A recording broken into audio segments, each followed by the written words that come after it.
Hey you, and welcome to this video where I will help you out how to add text to speech in CapCut. And this is quite simple, so let's start this tutorial. Alright, first of all you need to create a file, or you start with your CapCut. And I did that with adding a black screen to this. And after this we want to add text. So what we're gonna do is go to text, and then from there we go to a template because I like the templates.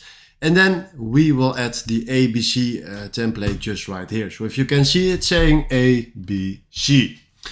Then from here, the next step that we want to do is tap on ABC and go to text to speech. Right here, we have a lot of voices that you can use. Maybe I want the bestie. You're using the text-to-speech feature. I want queen. You're using the text-to-speech feature. Choose a voice you like. Alright, I like your voice. So we will choose this voice. If I do generate speech, he will generate the speech. And right now, if we throw this one back on the timeline and do play. ABC. Let's go. There it is. And this is exactly how you can do this. Alright, if you found this video helpful, please consider subscribing and give this video a like. And then for now, thanks for watching.